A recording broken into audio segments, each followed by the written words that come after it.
Mga ka-TH, magandang araw sa atin lahat. So, nandito naman tayo. Pag-usapan natin yung hidden trail marker sa underground. So, kaya hidden, hindi natin ito nakikita. Kaya lang natin nakita nung mag-test-dig tayo. Pag-aralan natin ngayon kung ano ba itong mga ito. Ito ba'y sadyang planado na decoy na para tayo ma-delay? Ano ba katotohanan dito? So yan, doon sa hukay natin doon sa malapit sa Balite, within 6 feet, itong nakuha natin, 2 meters. Ayan, parang para bang ulo ng agila, tuka. Pagdating ng 1 meter pababa dito sa tuka nito, pinagpatuloy natin, ito ang nakuha natin, na animoy parang box. Yan, batong ilog siya, galing siya sa ilog, katid, kwadrado. Yan.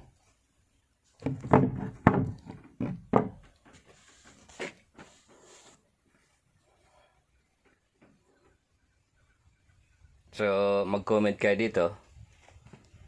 Dahil kasi ang main marker natin nandun sa kabila, 200 meters away, ay yung Hugis Barko. Na 200 meters away, papuntang norte, papunta dito sa mga dig site natin. So, malaki ang yung shop ng hapon, medyo malawak, kaya pinag-aralan natin ano ba itong mga lumabas na ito. Yan gawa ng tao yan. Ayan yan yung gilid niya parehas. So sa iba niyan, sa ibang nagtitreasure, sasabihin nila positive na kaagad. Pero ako, hindi ko pa pinapalagay ang sarili ko dyan. Kasi pwedeng gawin yan na decoy site para ma-delay tayo, malansi tayo. Marahil alam siguro ng hapon na inalam nila na darating ang panahon, matuto tayo mag-analyze, magkaroon tayo ng malalim na pag-aaral. Tapos lumikha sila ng treasure code na magtutugma din naman lahat sa underground. So tandaan natin yung business ng mga hapon nung una pa lang, binibinta nila yung libro ng treasure code. At yung bus ko dati, namimili niyan. Mahal ang pagkabili. So yan ang linaw. Collective stone ito. Yan kala mo talagang yan tuka talaga. Yan, mayroon pa siyang parang mata dyan, as in parang tinutuka na niya doon sa underground. Kung pag-aralan natin, kung isipin natin, parang mayroon na siyang dinadagit. Alin ba yung dinadagit niya? Ito, lumitaw ito. So yung dig site natin na yun ay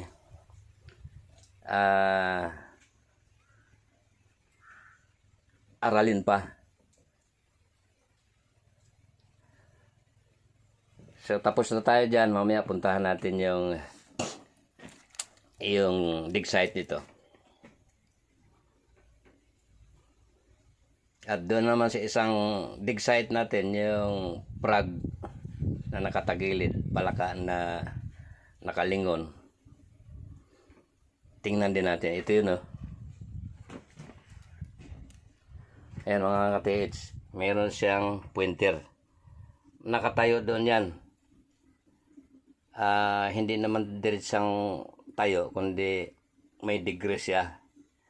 Kumbaga ang hukay hindi na vertical, parang pa-slide yung tinuturo ng bato na to. So tandaan natin ang ating main marker sa ibabaw, doon tayo humukay sa gilid. Nahugis palaka, may dot, yung pinakamata niya nasa ibabaw, nakatagilid siya. Titingnan din natin to mamaya. So tingnan nyo mabuti at ibang klase itong bato na to noong nilinis namin. Ibaliktad natin. Para siyang tadpole, yung anak ng palaka. So ang tanong dito, positive ba yung dig site? Or talagang ginawa lang nila na nakuha natin to para sa inyong kaalaman sa 12 feet. Doon natin nakuha to. Saktong 12 feet. So yan, baliktarin natin. Magiging hugis ano siya. Yan. Yan mayroon siyang mata na sadyang inugit. So kung tingnan natin siya ng buo, tadpole, yung parang anak ng palaka. Meron pa rin siyang pointer sa puwitan niya.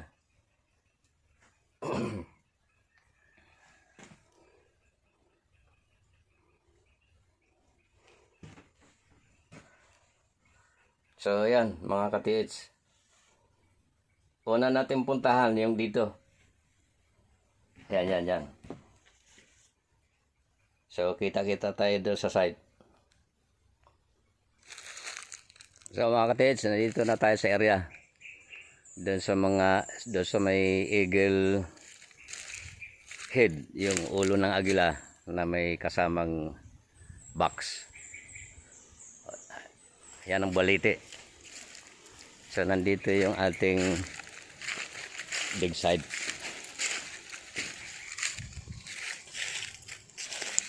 Nag-open cut ako dito nung nakaraan kasi malakas ang tubig.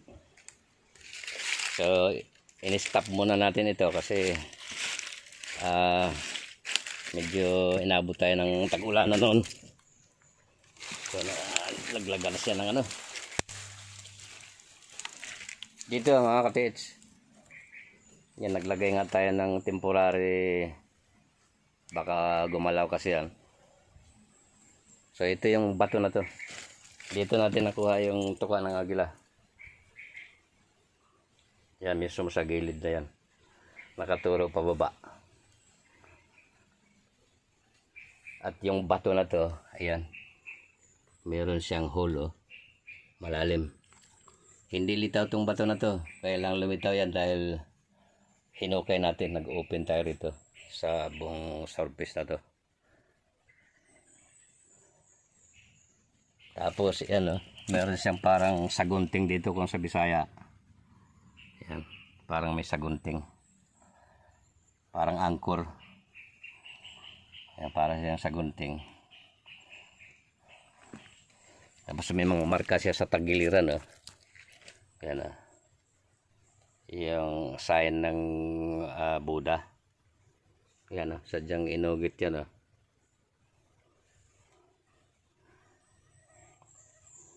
So yan, dito natin nakuha yung, mag-comment kayo dito sa video ko na to.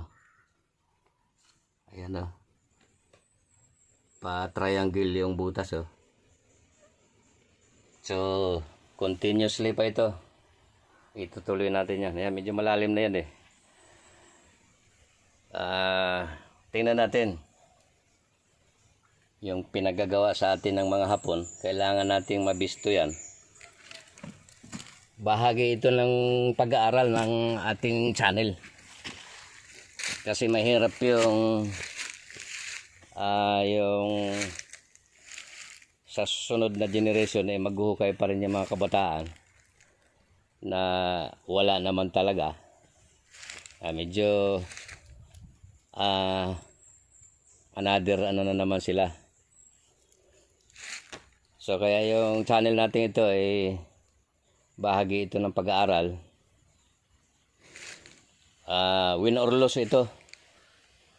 Pero hindi ako nag-assurance na yung kasi mga gumagamit ng mga detector, locator, hindi naman sa sinisiraan ko.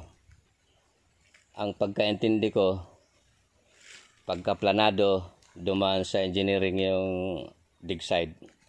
Mayroon talagang anti-detecting system yan. Na minsan sa malayo sumisingaw yung ionic. So ligaw na pagka nakabase tayo doon sa mga panditik na yan. Kaya hindi na ako namili ng panditik. Ang ginamit ko na lang, decoding, saka mahalaga ang test dig. Lagi tayong mag-test dig. 3 feet, 6 feet. Hanapan natin ng mga underground na positive hidden trail. So ayan mga ka-TH, kita naman tayo doon sa isang dig site.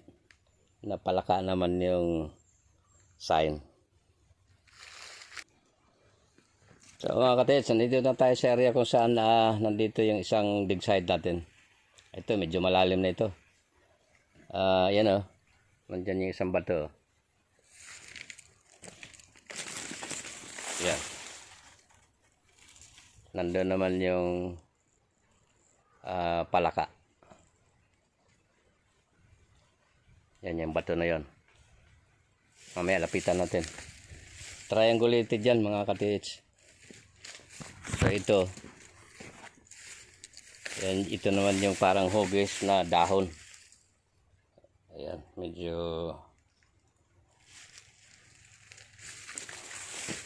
na kung papatong tayo dito. Ayan pawikan. Nandun yung isang paa niya. Parang lumiko siya papunta ron So tingnan na natin yung dig side. Triangulated formation ng bato dito.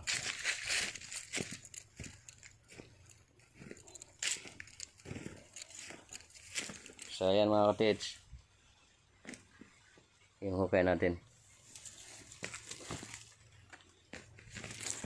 Yan, meron siyang dot dito na malinaw.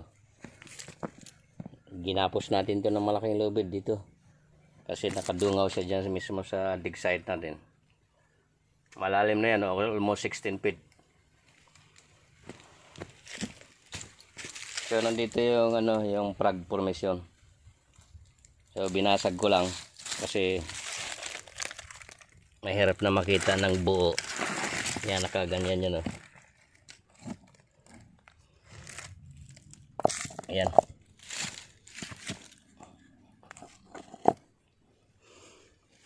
So buuin natin ng isang portion lang. Yan. Yan yung mga ka-TH. Binuo lang natin yung binasag ko para hindi makita yan. Palakayan na may dot ang linaw ng pagka-dot So yan yung pinakabibig. So buuin pa natin. Yan.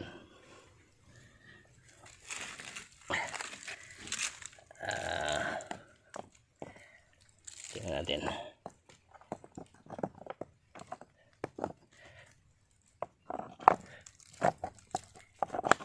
Ayan na mga ka-TH. So meron pang isang portion.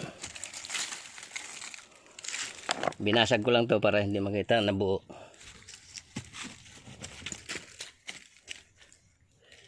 Ayan. So alisin na natin ulit.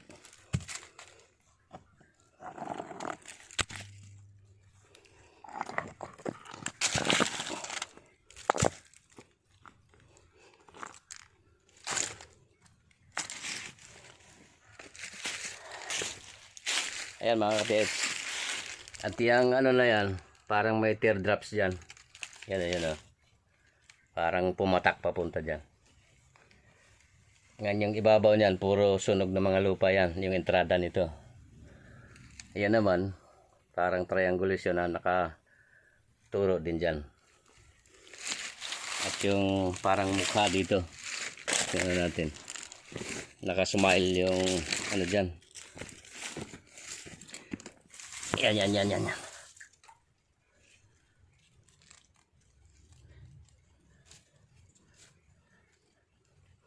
Yan, nakasmile yan. Mukha. So yan, malalim na yung dig site natin ito. Yan, may nakasuporta din dyan sa bato na yan.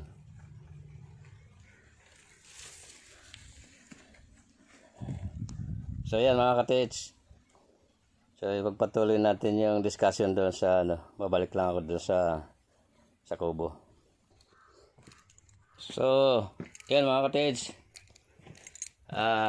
Buo di siguro yung palagay ko malinaw kung nai-detalye. So tuloy ang pag-aaral natin maging sa surface trail marker pati sa underground trail marker. So malalaman natin yan nitong habang buhay pa ako. Ibibisto natin yung trabaho ng mga hapon at sasabihin ko sa inyo kung alin ba yung tamang dig site. Pero doon sa mga big load na imperial sites na sinasabi, palagay ko wala tayong puwang doon. Huwag na nating hangarin yun. Doon lang tayo sa mga 12 feet, 20 feet hanggang 30 feet pataas. Pero yung hanggang 75 feet medyo nalalabuan na ako doon. Medyo risky na yon. Sige mga katits, maraming salamat sa atin at sa mga hindi pa nakasubscribe, mag-subscribe na po at tuloy-tuloy ito ang ating pag-aaral. Bagamat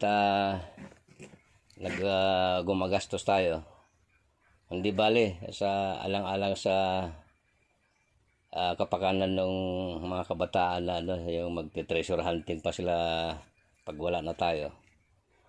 At i-reveal natin na ang katotohanan ay puro decoy na ginawa din nila ang mga dig site na yon para tayo ma-delay, malanse at maniwala tayo doon sa treasure code na yun naman pala planado nila. Kaya mga katayos, maraming salamat sa atin at God bless sa atin lahat.